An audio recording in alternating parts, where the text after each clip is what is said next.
I believe we are seeing prime Devon. He always had a great endurance and defense with his king's move. He is now strong taking the center. He has elbow and wrist integrity. Everything is healthy and strong. Devon is so great at not losing. The biggest threat for Devon will be the first rounds where Genadi has full power, and he just goes to the pin pad. And the real question is, can Devon stop in there? Genadi always been explosive, and he pulls different styles, and he can hit hook and he can hit top roll, but lately he's been losing his hand. It's hard to bet against Devon just from everything I have seen. It's always very hard to bet against Dave because his power is just insane. Revaz is good, bigger, taller and even heavier than Dave. Dave can pull even without the hands. If Revaz takes his hand, that would be impressive. If Dave has the pronator, then he might do shoulder pressure. Dave's been pulling almost everyone in top 10. To beat Dave you have to be like Ermes. This is an absolutely great heavyweight match. Arif is really impressive every time I see him. Arif is a real heavyweight and he's been always dangerous. I like Georgie, but I don't think he will get inside. He will not get any purchase where he wants with Arif on this match. I will go with Arif.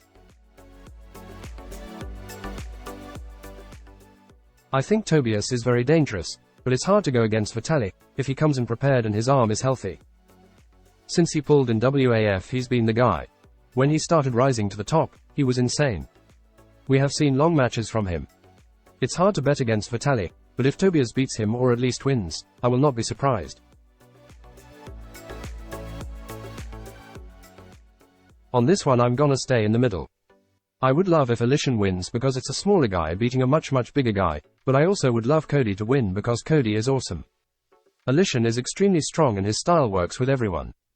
Cody is much bigger, so there's going to be much bigger arms to rotate and everything else. I'm really excited for that match, but I'm picking it like 50-50. Irakli is impressive, but the way Kidigali moves on table and does all those adjustments is great. He is intuitive, he just feels he has to do something and then he does it. His match versus Michael was so impressive. After even losing the first round, that was a masterclass in arm wrestling. Irakli is improving and getting very dangerous. He beat John even with dead wrist after John toprolled him. As much as Irakli is so strong and he is lifting very heavy weights, I still would pick Kidigali in this match. Paul is very nice and professional, even cutting weight. Paul has improved a lot, but it's very hard to bet against Sasho. It's very hard to top roll Sasho and to get away from his hand. He's been improving and he's been even top rolling. I'm really interested how much horsepower Paul is gonna bring. I believe Paul should try to beat him in hook. I'm picking Sasho as a favorite, but I would love if Paul could keep going and keep this dream alive. Just based on what Zurab did just a few weeks ago on the AMC tournament, it's hard to bet against him. RVJ wants to get that hand, he wants to have that control and he's not the fastest guy. Zurab doesn't care if you get his hand, he will just dive in and just stay there as long as it needed to pin him. I could see Rob win if Rob was fast enough. I don't know how strong Bacho is, especially if you don't compete. Adam was so impressive against Bojidar. It's hard to bet against Adam. I know how strong Bojidar is and he pretty much toyed with him. He held him in the center and pinned him. I think Adam is so dedicated, he's so smart and I think he's coming in a super shape. I would be happy to see a surprise, but I see Adam as favorite.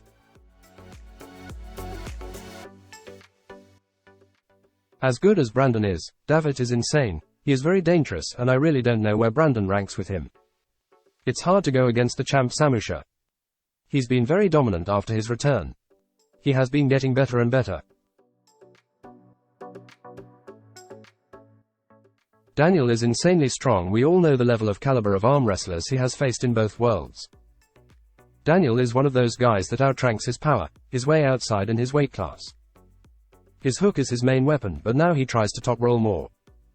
I think Doug has to top roll him fast and finish quick. If Doug gets in the scramble with Daniel, it's not going to be good for Doug. I wish good luck to both, but I think Daniel is clear favorite.